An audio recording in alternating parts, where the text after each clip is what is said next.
Hello guys, I am Dr. Ravindra Savarkar and I welcome you back to Med School. This is part 4 of the series on basics of electrocardiography.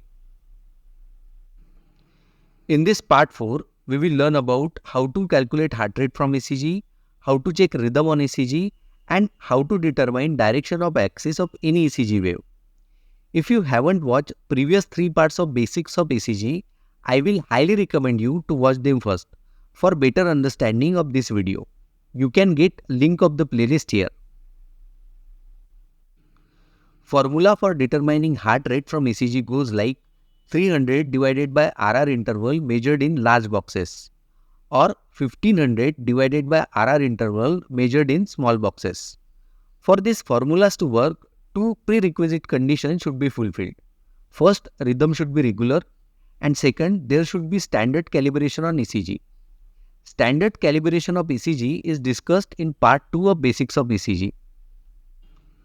To check rhythm of heartbeats, rhythm strip, which is the bottommost strip in ECG, is used. It is usually lead 2 as in this ECG. To check rhythm, a piece of paper is placed over rhythm strip. 3 consecutive QRS complexes are marked with pen. Now this paper is moved to any 3 consecutive QRS complexes and see if they align with the marking on paper. This is repeated few more times. If alignment is there on each attempt, rhythm is considered regular. Calibration on ECG can be checked at the bottom. Let's determine heart rate from this ECG. Here RR interval measured in large boxes is approximately 5 boxes long. So heart rate is 300 divided by 5, that is 60 beats per minute. Let's use second formula. RR interval is 24 small boxes in duration. Hence, heart rate is 1500 divided by 24, that is 62.5, rounded off to 63 beats per minute. As you can see, second formula is more accurate. If rhythm is irregular, as in this ECG, formulas we just discussed cannot be applied. Rhythm strip is recorded for 50 large boxes. If you remember calibration part from previous video, 5 large boxes makes 1 second. So 50 large boxes will make 10 seconds. To calculate heart rate, total number of QRS complexes in this 10 seconds duration is counted. In this ECG, there are 14 QRS complexes in 10 seconds.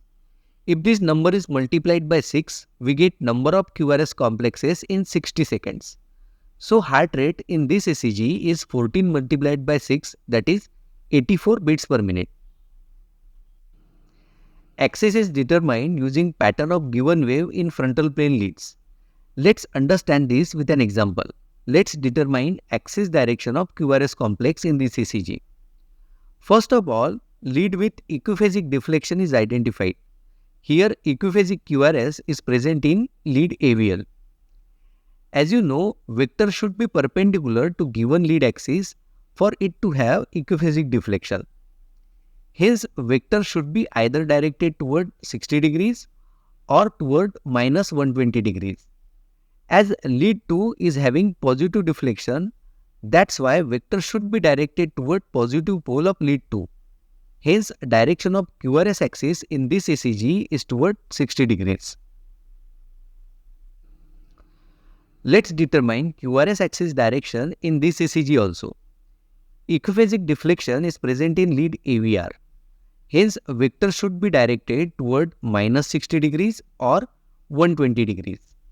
As lead 3 showing negative deflection, vector should be directed away from positive pole of lead 3.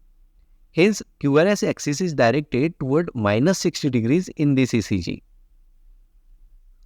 What if there is no equiphasic deflection in any lead? In such cases, find the biphasic deflection which is nearly equiphasic. In this ECG, QRS complex in lead AVF is nearly equiphasic with negative deflection slightly greater.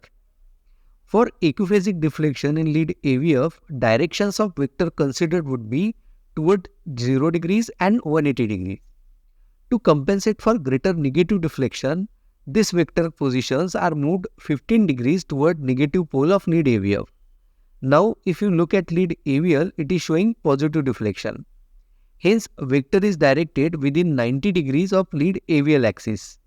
So in this ECG, QRS vector is directed approximately toward -15 degrees. Similarly, direction of P wave vector can also be determined. In lead AVL, P wave look flattish, but if you look closely, it is actually equiphasic. So direction of P wave vector should be perpendicular to lead AVL axis. Hence, its direction should be either towards 60 degrees or -120 degrees. As P wave in lead 2 is positive, direction of vector should be toward positive pole of lead 2, that is toward 60 degrees. You can also find T wave vector direction in this ECG using similar steps. I will recommend you to pause the video and do the exercise. By now, you are well versed with all parts of ECG except this. This is called as standardization signal. Its height and width represent standardization on y and x axis respectively, and its shape changes with the standardization used. For example, if standardization used on y-axis is changed to 5 mm per millivolt, its height will reduce to half. Similarly, if standardization used on x-axis is changed to 50 mm per second, its width will be doubled. Shape of standardization signal is more important than its size. Angle made by vertical line with horizontal line gives idea about pressure of stylus on writing paper. For those who don't know, stylus is like pen of ECG machine. When pressure is normal, the angles are at right angle and there will be no interference with ECG wave. If stylus pressure is greater than normal, transition from vertical to horizontal line will appear blunt. This will cause over-damping of ECG signal. In this case, ECG wave will falsely appear shorter in amplitude and longer in duration. If stylus pressure is lesser than normal, transition from vertical to horizontal line shows sharp spikes. This will cause overshooting of ECG signal. In this case, ECG wave will falsely appear larger in amplitude and shorter in duration. There are some characteristics which we should look for before considering any ECG as normal. Amplitude and duration of all waves and segments within normal limits. Regular heart rate between 60 to 100 beats per minute. Normal standardization signal. Vector of P, QRS and T wave directed between 0 to 90 degrees. That is in this quadrant. And as vectors are directed away from positive pole of lead AVR, negative P, QRS and T wave in lead AVR. Smaller R and T wave amplitude in lead V1 than amplitude of respective waves in lead V6. Gradual progression of R wave amplitude from lead V1 to lead V5. If any of this characteristic is missing, ECG cannot be considered as normal. With this, we have completed final and third part of basics of ECG. Before watching next videos, I want you to do little exercise. Go through at least 10 ECGs. Just see if ECG is normal or not and note down the abnormalities you find. Don't worry about the diagnosis at this stage. As you watch the videos of pathological ECGs, see if you can make the diagnosis. That way you can assess your progress.